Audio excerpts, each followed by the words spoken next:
All right. Welcome back, everybody. Wednesday night halacha and Chassidus. Due to I'm still under the influence of Pesach, so I didn't have time to fully prepare shir. I didn't put together the source sheets for the halacha. I'm sorry. So we're just going to read them, and we'll go through. I made notes for myself what exactly I want to read.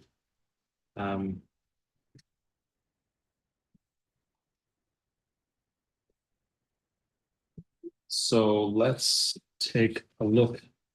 Oh, I need the Shulchan Aruch, which I don't have. We get it? I'll check it. My Shulchan Aruch's in my house. I was looking at it. I'll use the Mishnah Berurah. That's all good. Okay. So for our halacha topic, we're going to do eating before davening. I know, very controversial. I'm actually not sure it's as controversial as people make it out to be. I'm just not sure that it's as controversial. I'm not saying you should eat before davening, but I'm also not sure it's crazy controversial. So we'll work backwards a little bit. And again, I didn't have time to fully put everything. I wanted to make a session, go back to the Gemara and all the stuff with the Gemara a little bit and the different sources. I simply didn't have time for all that. So please bear with me. I apologize. And we will start with the Shulchan Aruch. I'm reading it here. I don't have the Shulchan Aruch with me. I'm looking in the Mishnah Berurah. And then we'll go back to the Rambam a little bit and look at the Alter Rebbe Shulchan Aruch, the Mishnah Berurah. So look at some of the major poskim, the major halachic sources here.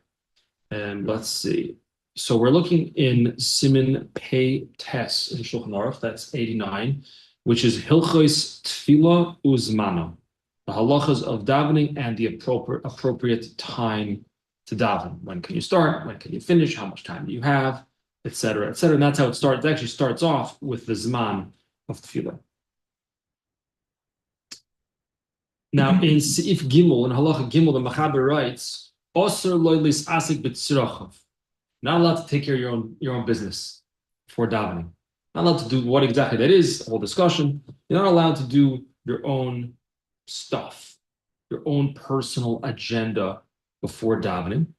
Oy leilech laderech. Nor are you allowed to just go somewhere, drive somewhere, travel somewhere. Not allowed to do that either. What if you have to drive to shul? What if you live far from shul? Mikveh. What if you want to go to mikveh? Yeah. Shir. What if you want to go to shir? Until you're not allowed to, number one, leis asik b'tzrochav, to do your own, take care of your own needs. That doesn't mean like go to the bathroom needs, right? It means, I don't know, I decide I want to go to Seasons and I want to get a Danish. Not for before davening, for after davening. Not allowed to do it. Not allowed to take care of your own needs or to go somewhere until ad sheyispalel tefillas shmoneh esrei. So you've davened. However, says the Rambam, v'yesh mekilim, there are those who are more lenient than this. Provided that you've said at least some of the brachas, meaning the morning blessings, before Baruch Shama. So the blessings at the beginning of the Siddur. But, says the Ramah, but good to be machmir, so maybe best to daven first. V'loy lechol, not allowed to eat before davening. V'loy lishtois, not allowed to drink before davening. Avol, mayim muter lishtois kedem tefillah. Water you are allowed to drink before davening. Bein b'choil, or bein b'Shabbos v'yontif, doesn't matter. Weekday, Shabbos, Yontif makes no difference. Water, no problem. Why? Because water is considered there's no gaiva there. There's no the Mishnah Berurah says on the afilu ochel namashim toivim. I'm sorry, that's the I'm reading the wrong Mishnah Berurah. My mutter, why is it permissible to drink water? The lo shaychbu gaiva. There's no gaiva, there's no arrogance attached to water. The whole idea is, and again, I didn't have time to put together the Gemara also. But the Gemara basically asserts that before davening, you shouldn't be taking yourself into account, taking Hashem into account. And so anything that's going to, in a sense, elevate you, in a sense, is problematic. Anything that's going to give you a sense of, I'm a person, I have a certain gaiva, a certain pride, arrogance, whatever it is exactly, that's a problem. So water doesn't have that. Water tastes like nothing. Water is fine. But he says, V'dafka b'loy tzuker, but don't put sugar in your water. Not allowed to do that. Aval im zucker osir. And then you have the whole discussion V'chol shekein mashke sheichar shekoyin beer. You drink beer before davening usually. Only Vaday 3 also. days a week. Yeah, only 3 days a week. Yeah, Yeah. Vaday also. By the way, they say that one time that the Tzemach Tzedek, the Lema'an Rebbe, before davening, he was coughing or something. I don't know actually the story if he was actually coughing, but he asked him for a cup of water. They brought him a cup of water. He drank, said chocolate, drank it, and later on in the day, Chassidim realized they'd pulled from the wrong barrel. You know, a barrel of water, barrel of vodka, and they gave him the wrong one. And he'd had vodka before, like a cup of vodka before davening. The tzaddik doesn't notice. So they went to the Rebbe and they said, Rebbe, we're so sorry. We're so sorry. It was unintentional. And he says, Davening is given gor anrich. Davening was completely different. Different level. But so you're not allowed to drink beer before davening, he says. V'tei v'kafe, tea and coffee. Mutar l'shtois kedim tefillah. Why? No sugar? Cream? That's a whole discussion, right? Right. Sugar, cream, whatever. Why would you be allowed to drink tea or coffee before davening? Keeps you up, What? wake you up. Oh, says the Mishnah Berurah, "Kedei sheyuchol lachaven daito lispala." So you can pay attention. You didn't sleep enough, probably, like most of us probably didn't sleep enough. And the coffee and the tea gives you a little boost. That way you can focus, you can daven properly. So it's assisting your tefillah. It'd be a slippery slope. It could be a slippery slope. Absolutely. Okay, that's enough for the Mishnah. Then he says, by the way, "V'chol ze beloit sugar u'v'loy cholov." Says the Mishnah Berurah, no sugar Black coffee? and no milk in your coffee, says the Mishnah Berurah. But people are making it, get that sugar. Doesn't say milk. Oh, I don't do sugar. I just only do milk. Okay, Takes we're not going to read with the whole the Mishnah Berurah, now the whole long Mishnah Berurah. I'm not going to get into the details of that. I want to address some of the general overarching principles. So we have so that's Sivdal in the Shulchan Aruch. Not allowed to eat or drink before davening. However, then Sivdal the Mechaber concludes, just like you're allowed to drink water, so too v'chein ochlin umashkin l'rafua mutar. Food or drink that their purpose is refuah. What's refuah mean? Healing, medicine. Let's make a little bit gray. What exactly is considered refuah exactly? That's mutar. It could be somebody to take a pill or something, but they can't take it on a full, empty stomach. So maybe That would be a eating. good application of that. Right. So Some medicine's right. You cannot take it on an empty stomach. Right. That's right. That's right. Okay. Now let's move on to Sif Dalid in the Shulchan Aruch. Atzomei v'hara'ev, someone who is thirsty or hungry. Harei hein bichlal hachoylim. You're sick.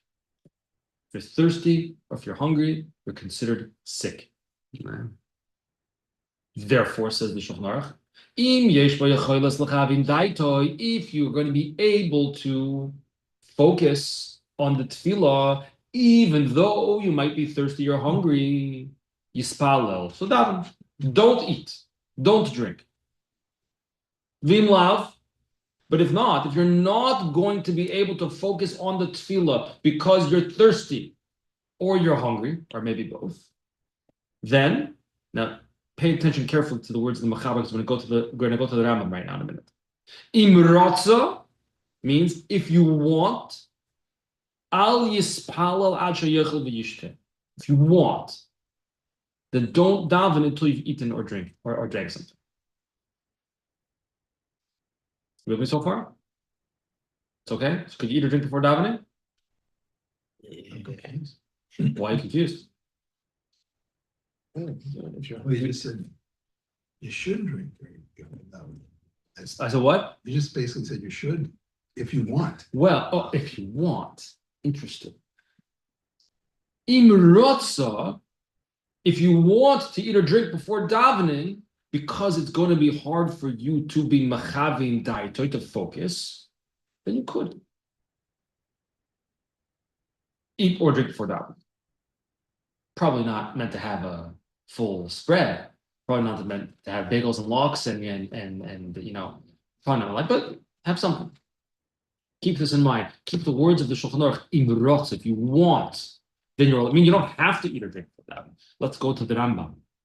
This is in the 5th chapter of Hilchos Tefillah, chapter 2, and is discussing.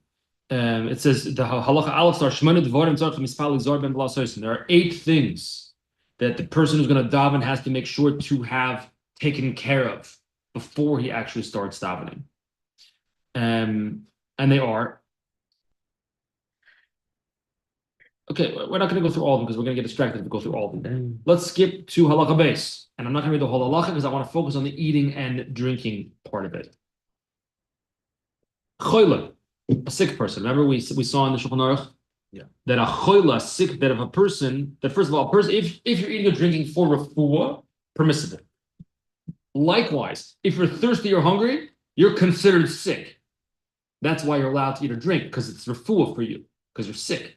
So it says the Rambam, choyle, mispalel afilu shechav al tzidoi. A sick person could daven even lying on his side, which I guess is not so coveted to daven lying on your side. But if you're sick, it's hard for you to get up, etc. You're allowed to do that, provided that as long as you're able to have kavanah doing that. As long as you're going to be able to focus. And likewise, here's our point. Likewise, a person who's thirsty and or hungry. You're sick. If you're thirsty or hungry, you are considered sick. Now, here's where it gets interesting. Just like the Shulchan Aruch, where do you think he gets it from? If you're able to have kavanah in davening, then what should you do? Should you eat or drink? No, yispalo, so daven. However, v'im lav, but if not, if you're not going to be able to focus on the tefillah, if you don't eat or drink something, al yispalo ad sheyachol v'yishteh. Don't daven unless you eat or drink first. The lashon of the Rambam indicates that you're obligated to eat or drink before davening, if you won't be able to focus otherwise. What do you think about that? Does that mean davening up to Baruch Shamar and then eating and drinking? What does that mean before you're starting anything? I don't know. What will be the difference? I don't know if I mentioned before. You mentioned before that Amor mentioned about a kulam, at least Right, the brooks, which by the way is a smach, as a support for the minhag of Chabad. Sfardim also to say brachos at home, not in shul. Mm-hmm. The Ashkenazi Welt says brachos in shul, right? Chabad says them at home. So does Sfardim. We don't say it in the shul. So you could say maybe the Ramah supports the minhag Chabad. Maybe. If you're gonna eat. Now, that's what the Rambam writes. The Rambam writes, Al Yispalo, don't daven unless you eat or drink first, if you won't have kavanah. Now, the more modern day poskim are saying that, listen, who are we kidding? You anyway don't have kavanah even after you eat or drink. So don't eat or drink. Shulchan Aruch says clearly, right? Says, loy lechol v'loy lishtos. Don't eat or drink before davening. It's clear. It's a clear law of Shulchan Aruch. Unless you're a sick person, which means even includes thirsty or hungry, then you, according to Rambam, you must eat. According to Shulchan Aruch, you may eat before davening. With me so far? The Rambam says you must eat if you're chola, or If you you're can't. hungry or sick, if you're sick, or if you're thirsty or hungry, I thought he said you must eat if you're not able to focus on davening. due to your thirst or hunger, then Right. you're actually obligated. He says, Al Yispal, do not daven until you eat or drink first before davening. So if you can't focus, you're considered sick. And therefore, according to can't Rambam, focus. you're actually obligated to eat or drink before davening. And a chola too. Chayla too. Now, the Shulchan Aruch doesn't take it that way. Shulchan Aruch just says that if you want, you may. So he gives you permission to eat.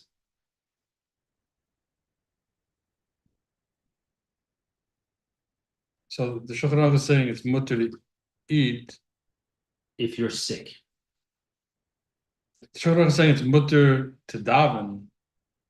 Yeah, If you don't you're- have to eat or drink. Shulchan Aruch doesn't put it on you're you as a sick. feel. It's mutter to must- daven if you're sick, but the Rambam is saying it's really have to. not mutter to daven if you're Correct.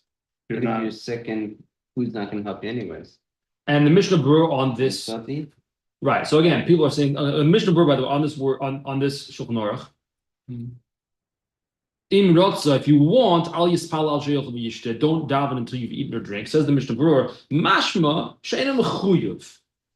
This is implied from the lashon of the Shulchan Aruch. You're not obligated to eat or drink, even if you're thirsty or hungry. Midikomer im roitza, because the Shulchan Aruch says im roitza if you want. Now, why would the Shulchan Aruch change from the Rambam? The Shulchan Aruch, the Mechaber, is often taking, I don't know what percentages, I never did a study, he relies heavily on the Rambam. So here he's also relying on the Rambam. He's quoting the Rambam, basically, but he changes it. Instead of saying, like the Rambam, you must eat or drink. Do not daven if you didn't eat or drink. Shulchan Aruch changes it. Something like 500 years after the Rambam, right? He says, if you want to. Why is he changing it for? Why is he changing seemingly the way the Rambam passes? You hear? So Mishnah Berurah says, the reason why the Shulchan Aruch says that it's only if you want to eat or drink. Unlike the Rambam who says, don't daven without eating or drinking. Nowadays, come on, are we kidding? You're not real kavanah anyway. And even after you had the coffee, even after you had a bite to eat before davening, now you have kavanah? Please. We don't really have proper kavanah anyway. Nevertheless, however, if you want to eat or drink, in order that you should hopefully be able to have kavanah, mutter. Is it better to find a way around it? Let's say you have a place where you have a nice menu, right? If you really feel like you can't daven without eating, you can get up early enough. You could. That it's like you would do with a fast, a day fast. You could eat Just daven before early. sunrise. And then. Oh, I thought he was going to say daven earlier. Oh, he's saying net's mini. Huh? He's saying net's mini. I understand. Oh, okay. So you're saying you could can eat God even before I that. can't possibly do it, and there is a minion available to you that would be at sunrise, right? So you could get up a half hour earlier than that, or however you need to, and because there's no other way. And still, you're kind of got the best of both worlds. You're eating, you got your kavana, and you're not eating before you daven in some. You'd have to be up way. before Lesa Shachar. You mean eat before Lesa Shachar? And that would be considered not as man for davening yet? I don't know. Interesting. I mean, it works for me Interesting when I svara. have a fast. I get up, whatever, 4:30 in the morning or whatever time I have to. Interesting svara. I don't know.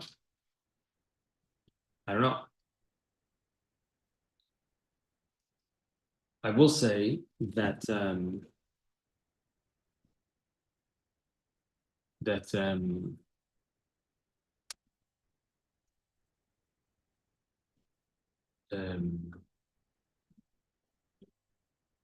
Rebbetzin Rivka, I think, the Rebbe Marash's wife, was not well when she was younger, on a hard to daven, because she was hungry and it was not so well. So, if I recall correctly, that her father told her she should eat before davening. She didn't want to eat before davening. So instead, she woke up earlier, daven even earlier. That way, it's less time. If you were davening at 7 a.m. or whatever, you're not going to be able to eat till 8 a.m. So she decided, I'll daven at 6 a.m. Then I could eat at 7 a.m. So she pushed back the davening earlier. So her father told her that no, that's not the correct approach. And he gave a reason why, a svara why. Beser da essen zu lieben davenen, wie davenen zu lieben essen. It's better to eat in order to daven rather than daven in order to eat. So he told her not to daven earlier. Now you could eat. Just eat. And you'll eat essen zu lieben daven. Eat in order to daven. So I don't know the answer to your question. Interesting svara. Okay, let's take a look also in the Alter Rebbe, Shulchan Aruch. See how he puts it together.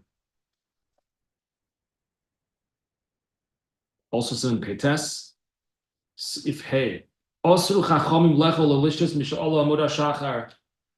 The Chachamim forbade eating or drinking from the time of Amud HaShachar, Alois HaShachar, ad until she spal Yudches, until you daven the Shemoneh Esrei. Like we saw in the Shulchan Aruch, same thing, right?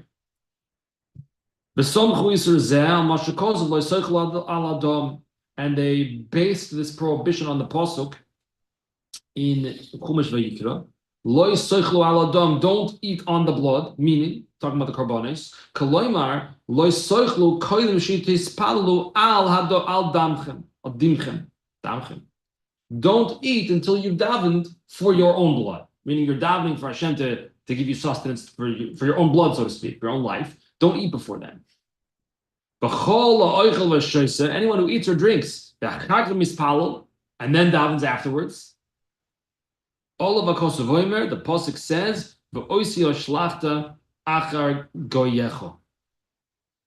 you have cast me after your nations. So it's not so nice. Thrown me away. Hashem says, you tossed me, you ate before davening. You don't care about me. You tossed me away. You put your needs before my needs. That's why we did the Shulchan Aruch Siv base, Siv Gimel. Siv Gimel speaks about also this asik b'tzrochav, not allowed to take care of your own needs before davening. One of your needs is eating or drinking. But you're taking care of your own needs before davening. First, daven to Hashem.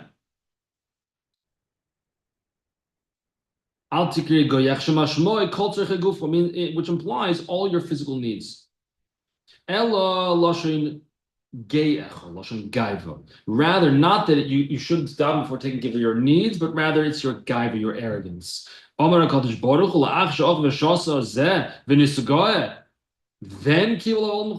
after you go and you take care of your own business, and you have your own waffles and your own omelet and your own, pour over coffee, before davening, you take care of your needs, then you think you're going to accept me as the king? Come on. It's not proper. Therefore, you're allowed to drink water before davening. Even though water is also something you need. You wake up in the morning, you haven't had anything to drink for 8 hours. If you're lucky, you had 8 hours of sleep. You're dehydrated when you wake up in the morning. One of the best things is you got to hydrate in the morning. Haven't had anything for 8 hours. So have a cup of water. So even though a cup of water is mitzorchei aguf, you need water. So maybe that's also taking care of your own needs before davening. Maybe that should also be usher. No, well, we already saw the Mishnah Berurah, right? Because there's no gaiva to it. So Alter says the same thing. There's no gaiva, there's no arrogance connected with water. Water is just water. What's the filu b'Shabbos? We didn't get into that before. Why a filu Shabbos and Yontiv? Right? The Shulchan Aruch said you could drink water bein b'choil, bein b'Shabbos v'Yontiv. My nafkamina. What's the difference? Zman Kiddush? Zman Kiddush. V'afilu b'Shabbos v'Yontiv, says the Alter Rebbe, he spells it out, shetzorech l'kadosh ala kois lifnei asuda. On Shabbos or Yontiv, there's something we don't have during the week, which is you have to make Kiddush. Are you allowed to eat before eat or drink before Kiddush? No. Nevertheless, Kiddush doesn't prohibit you from eating or drinking before davening. Why not? Why?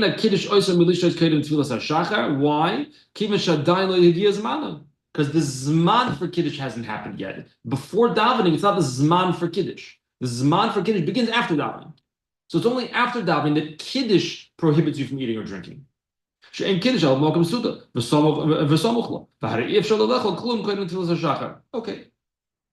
Once you start davening, then that's when. Correct.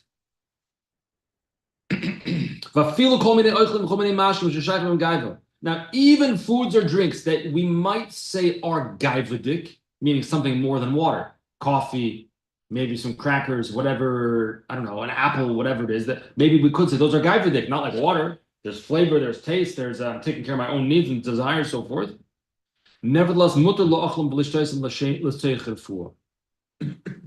if they're needed for refuah, again, what exactly is refuah? They're permissible. She'ein b'refuah mishum gaiva, because refuah is not gaiva, it's not arrogance. Refuah is taking care of your health. That's what refuah means. Awesome. But if it's merely because you're hungry or thirsty, awesome. Elin Kain, unless you will not be able to concentrate if you don't eat or drink. Especially at 10 o'clock. Especially at 10 o'clock. What about the Mishnah Berurah said? We anyway don't have kavanah. Says the Alter Rebbe, "Vafilu achshav," even nowadays, she'ein mechavnim kol kach b'tefillah. What the Mishnah Berurah say? Where is it? He also says kol kach. Mishnah Berurah also says kol kach. Okay. Even nowadays, when we don't really have such focus and intention when we daven anyway. If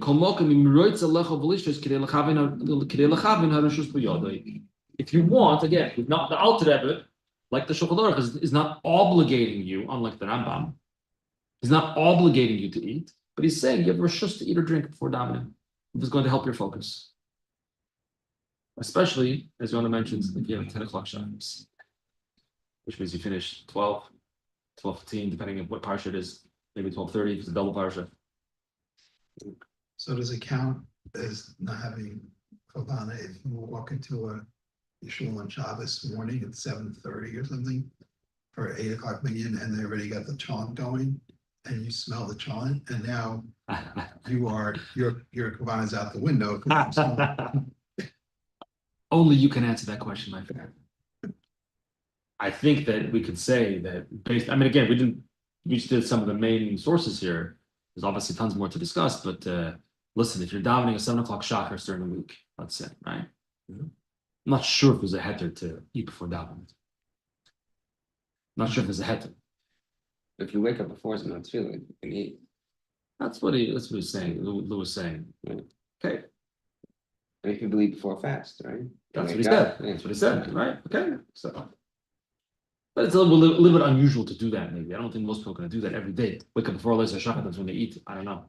The other thing that comes to mind is what's the most important day of the year to have kavana? Well, The Yom day you Kippur. can't eat Yom at Kippur. all, drink or Yeah, eat. Yom Kippur, we don't need to eat.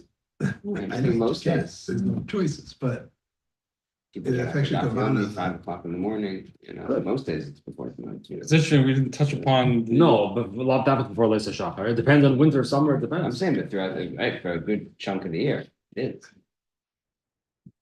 Yeah.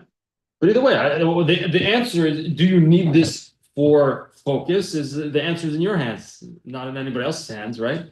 I don't know.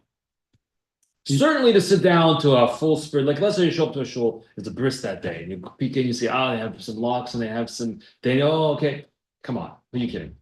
Who are you kidding? If it's for sure, if it's just because it looks tasty, it's for sure 100% asar fi halacha, no question about it. Then what's your head to? That's mamish gaida. But if you talk, maybe by the way, maybe one morning you're going for 7 o'clock chakras and you don't feel good. You feel like maybe you had a rough day the day before, whatever. You feel like you need something just to hold yourself together. Okay, good. So mutter. I mean, it seems that it's mutter such a thing. so kavana is like, I'm too weak to daven, or I'm lightheaded, or something like that. Isn't, I'm just so hungry, I don't think I can concentrate because I'm hungry. Well, yeah, like if I can't concentrate due to my thirst or hunger, then you're chayla, you're sick. And you could eat. Say it's interesting that I'm sure there's a lot about Kavanah. Yeah, well, there's a famous in the Rambam. Maybe we should do that one week. That's a halacha also, you have to have Kavanah Yadavan. There's a famous Ibn Chaim Halevi on the Rambam. The Rambam seemingly contradicts himself in chapter 4 and 10, I think. Contradicts himself about kavanah. So in one place he says that if you don't have kavanah, ki'ilu lo yispalel. If you didn't daven, and you have to repeat. I'm have to repeat davening. In other places, if you didn't have kavanah, it's okay. So there's a famous Ibn Chaim Halevi on it. He explains this, talking different types of kavanah, different levels of kavanah. There's what he calls like a kavanah ha'keves. There's an indispensable kavanah. If you don't have that basic level of kavanah, which basically, just from my memory, is basically a recognition of who are you talking to, then you didn't daven, and you would actually have to repeat tefillah. If you don't have that base level, indispensable kavanah, But then there's a deeper level of kavanah. I'm not talking Kabbalah. I just mean a deeper level of Pirush Milos and a little bit more of the meaning or whatever. That, if you daven without that kavanah, you still daven, as long as you know you're standing in front of Hashem. But okay, that's a whole nother sugya. Let's do some Chassidus now. This is a mimer from published in the Sefer called the Sefer Maimon Kuntresim from the Friedrich Rebbe. I thought we would try maybe one or two of these. We'll try this mimer. If this one goes well, I have another one in mind. Another pages later here that we could try as well. It's this mimer. The Friedrich Rebbe said, as it says on the top of the page, Shmini Atzeres Tov Reish Tzadik, New York. That means Shmini Atzeres Tov Reish Tzadik means 1929. 1929-30. So this is 1929 because of Shmini Atzeres, New York. And this was, the Friedrich Rebbe did not live in America at this point. He came to visit. And while he was in New York, he said numerous maimarim, and this is one of them. Lema'an das kol amei ha'aretz ki Hashem hu Elokim einod. In order that they should know, they should have das kol amei ha'aretz, all the people of the earth, people of the whoever exactly the amei ha'aretz are, we're going to see a little bit. What should they know? Ki havai hu Elokim, that Hashem is God, einod, there's nothing else. That's the pasuk. I think we're all familiar with this pasuk a little bit. V'hinei, if you take a look at this pasuk and think about it for a minute, it sounds a little bit contradictory. Why? Because am haaretz v'das heim soisim zelozeh. Am haaretz means an ignoramus. Das means I'm not an ignoramus. I have knowledge. It's a little bit of a contradiction. The ignorant should know. What do you mean? The ignorant don't know. That's what makes them ignorant. If they knew, they wouldn't be ignorant. On the one, in English, like das, if the person has das, if he has knowledge, he's not an amaretz. But if it's an amaretz, he does not have any das. He's an ignoramus. So how could it be that an amaretz will have das? If he's going to get das, he's not an amaretz anymore. Question number one. Number two. Another thing that doesn't make sense, not understood yet to us. What is the specifics of the das, the knowledge, the am ha'aretz, the awareness that the am ha'aretz has to have? Then how Hashem, the Yud Kei Vav Kei, is Elokim. What is that about? That's what he needs to know. Maybe there's more basic things he should know first. Like, what's the time for tefillah? Can you eat before davening? Can you drink before davening? Maybe he needs to know basics. Havaya hu Elokim, the Yud Kei Vav Kei is Elokim. Sounds very Kabbalistic. It's very advanced.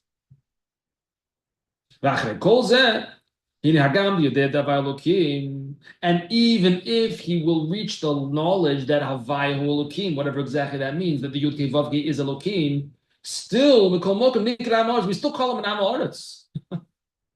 If someone who knows that Havaya hu Elokim is an Am Ha'aretz, what does that make me? This sounds like a person a little bit more advanced. I shouldn't insult him and call him ignoramus. So what's going on in this pasuk? To understand a little bit as follows. Everybody gets confused. What exactly is an amaretz anyway? It's a confusing term. Am ha'aretz, I translated, maybe unfairly so, as ignoramus. What does am ha'aretz actually mean? Am ha'aretz. The am is a nation, the nation, the people of the earth, of the land. Everybody says that someone that doesn't have das Torah, someone that doesn't know halacha, that doesn't know Gemara, that doesn't know Mishnayos, etc., is an am ha'aretz. You don't know how to learn, you don't know how to open a sefer, so you're an am ha'aretz. That's just the way it is. But Hannah said, okay, but that's not really the truth. That's not what an am ha'aretz is. The Mishan Yochel Lulmoid Nikra B'Shem Bur. Someone who can't learn is not an am ha'aretz, they're a bur, a cretin, or something like that. Is that a good translation?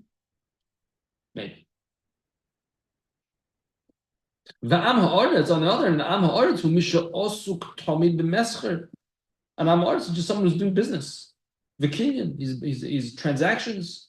V'nyanim artzim, and he's doing various earthly, material things. Ha'choyde yoshvei ha'aretz.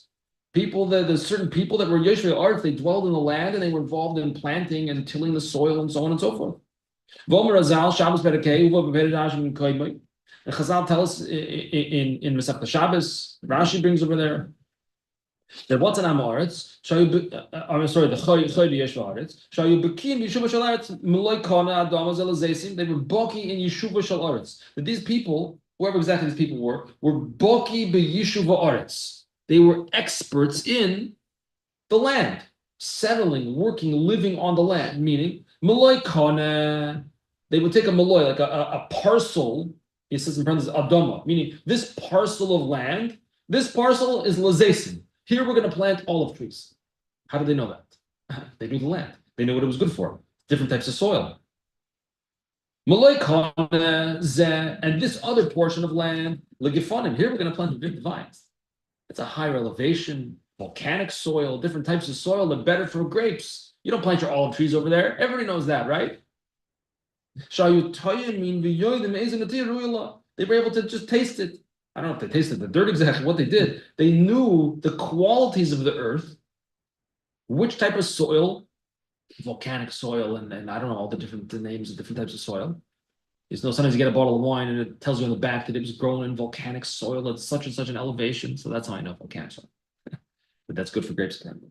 So they knew, but simply by observing, by understanding the dirt, the earth, they knew what to plant in that specific location. That's this type of people know. People who know the earth. The Am Ha'aretz knows the earth. This is working the earth. And they're called those who settle and dwell on the land. They're experts in how to settle the land, how to live properly and successfully in the land. And of course, a large portion of that is agriculture. So what does this have to do with ignorance? These people are not ignorant at all. In fact, they're quite knowledgeable. Maybe different stuff that I'm knowledgeable in, maybe, but they're knowledgeable.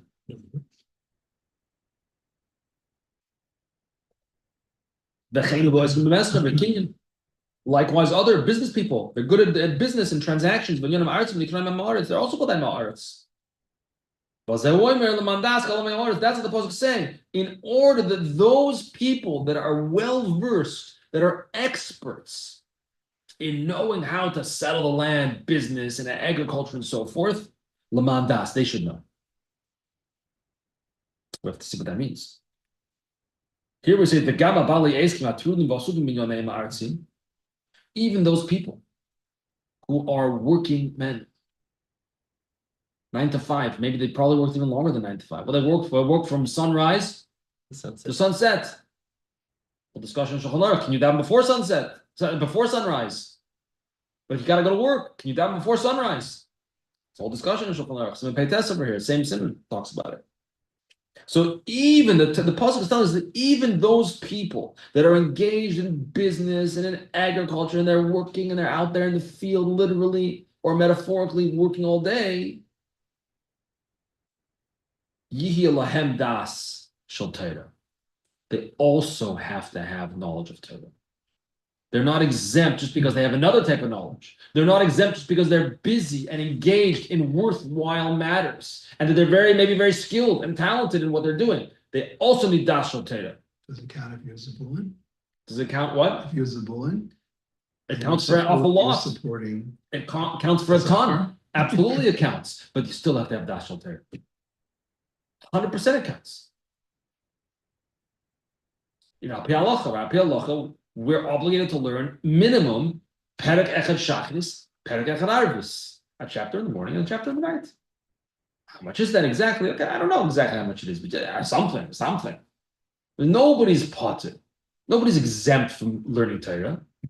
Some people are going to learn more.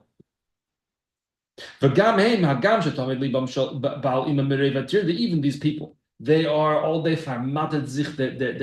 they're preoccupied and I have to go to this meeting and this meeting and now I have to go take care of the grapes need to be trimmed before sunset or I don't know whatever the details are.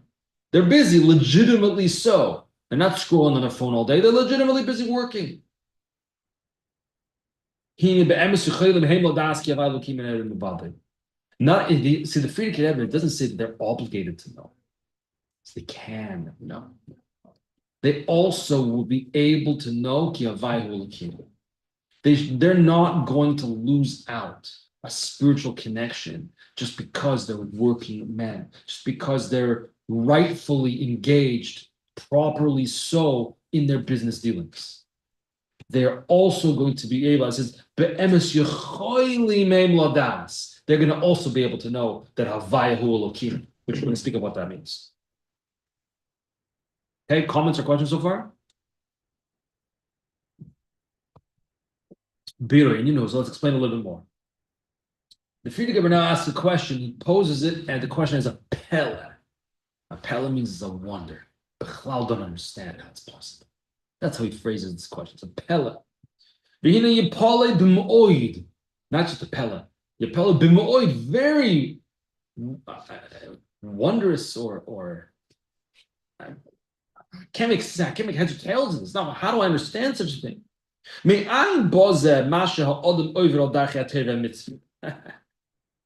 does it possibly come from that a person could go against the Torah? How could such a thing happen? That a Yid should go against halacha? How could it happen? What's the question? The regarding Torah, it says concerning Torah, Torah is described as it's so peaceful, it's so gentle, it's so nice. Torah is all peace, it's all shalom. The darkei Torah v'nesivos mitzvah hine movanzashim derech Hashem. Aside from the fact that Torah mitzvah is the path of God, it's what Hashem wants you to do. Aside from that, it's good. Harahim darkei shalom v'orcha yosher b'midos b'nei adam ben adam l'chaverei. Torah is good. It's pleasant. It's peaceful. It's good for you. It's like if you tell someone, like, the worst thing to tell your kids is that dinner's healthy. It's the worst thing to tell your kids. It's healthy. I don't want it. Right? But here it's healthy and it's tasty. It's good for you. You're going to enjoy it. It's good. Torah is very peaceful. It's very pleasant. So why would you not want to do it? Why would a person, aside from the fact that it's the derech of Hashem, aside from that, it's good for you.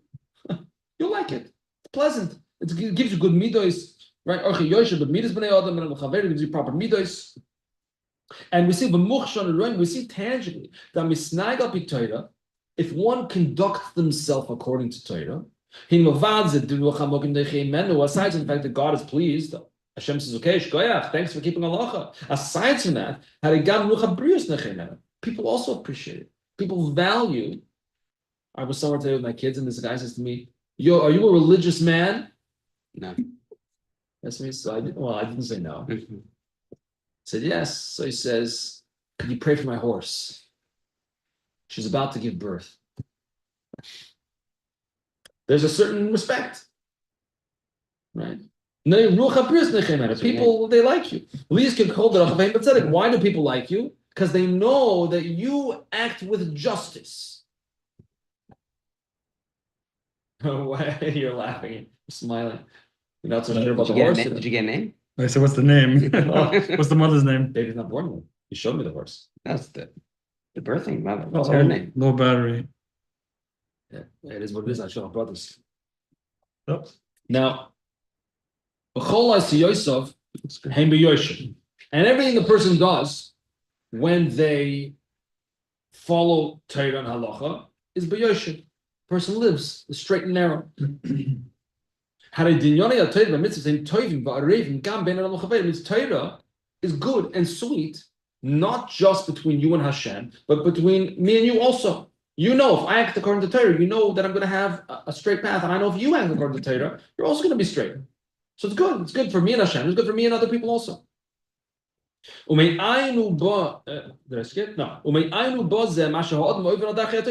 does it possibly come from that a person could transgress and go against the Torah? Why would you do that? It's good for you and Hashem. It's good for you and other people. How does a person allow themselves to be drawn after, to be schlepped after taivus? We don't mean non-kosher taivus. Even it says permissible taivus, kosher food. How do we let ourselves just be sucked in, pulled in, to become foodies and go to food tastings and cheese tastings and all this stuff? How do we let that happen to ourselves? How do we go to a kiddush and get taken by the food instead of by the kiddush, by the kedusha, by the nigunim, by the other yidin that are there? When a person allows himself to please themselves with physical pleasures, with delicacies, even with permissible kosher, 100% glatt kosher, permissible foods, that is that more than you need, which is usually what happens. It's usually not one cookie, it's one and then 10 more. I don't need that. How does it that says the previous Rebbe here in the Slimer? That's also a little bit going away from Torah. I don't know if we're going to call it an Avera. It's not a sin. Food's kosher, right? But it's a little bit going away from the path of Torah. Tehine, and the Frierdiker Rebbe's style is that he throws in Yiddish when he wants to emphasize something.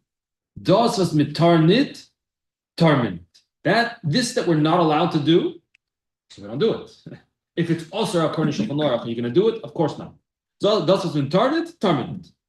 Nor a feel das was mit meg, yeah, even that what we are allowed to do is oich mit mas. That should also be limited. I don't need to let myself go crazy just because there's a good hechsher stamped on it. Das was is muchrach. Das was is im muchrach l'tzorechim gufa. What should I allow myself to partake of? What I need, but not more. Und mehr tarmen nicht. More than what I need, I don't need to have. So if I'm hungry a little bit and I want to have a cookie before davening, so have a cookie, not 10. Have a little bit, and then you're done. Anyway, it's a separate discussion than the before davening part, right? But it's the same idea. Eat what you need. You need to eat before davening because you can't focus otherwise. Good. So, according to Shulchan Aruch, we saw there's a header for that. You could do it. Now, how much you can eat? Well, since I'm anyway having a cookie, let me also whip up some eggs and an omelet and let me toast croissant. No. Have what you need. So too here. We're talking about kosher food. Have what we need, and that's it. And even furthermore, according to Torah, there's actually a mitzvah from the Torah. To sanctify oneself in that which is permissible. And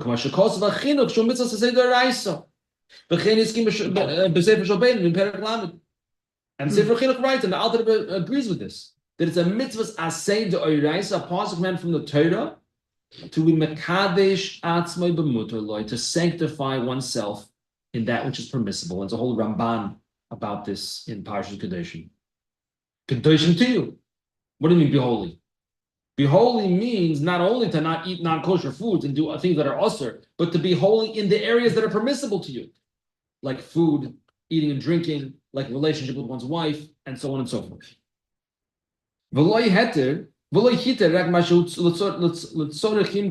What's permissible to us, what was permitted in this mitzvah of sanctifying oneself, is that what we need to live, to stay alive. And even when you're eating that cookie before davening, or even when you're eating the cookie after davening, or whatever it may be, don't the tainug gashmi, the physical pleasure of that cookie. You don't have to desire the pleasure, the enjoyment of the gashmis, nor the toyelis fundem. What you should desire is the toyelis, the outcome. Then now I'll have koyach. If I eat the cookie, I'll have koyach. That's what I should desire. The koyach that I'm going to get, not the chocolate chips. Ooh. No, not that. Even though it's natural for us to desire that. But the Frierdiker Rebbe is demanding something a little bit higher. Don't just be an animal. I mean, we are animals, right? Humans are the biggest animals. But we don't have to be. I don't have to be like a horse, like a ferd. I don't have to be. So one way to do that is to desire not the food itself for the enjoyment of it, but to desire the food for what it's going to allow you and enable you to do. Like eating and drinking.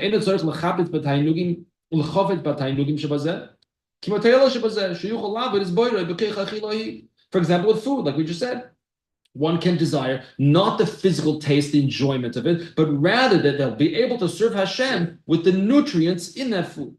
Like everything.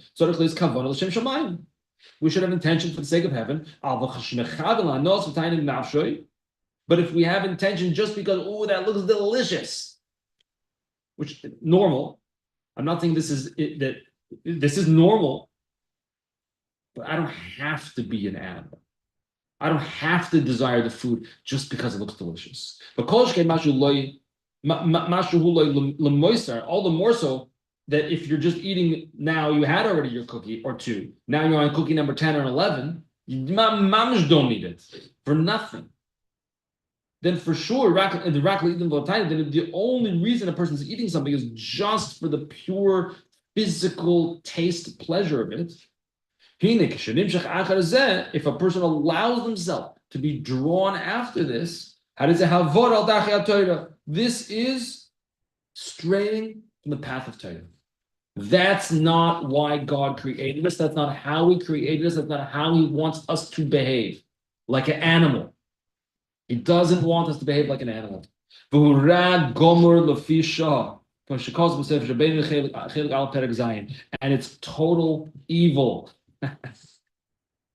Hashgacha Pratis, that just this morning, I have a chavrus every morning for davening, and we learned Chassidus together, and we recently started learning Tanya in the beginning. And just this morning, we learned this exact phrase in Tanya, chapter 7.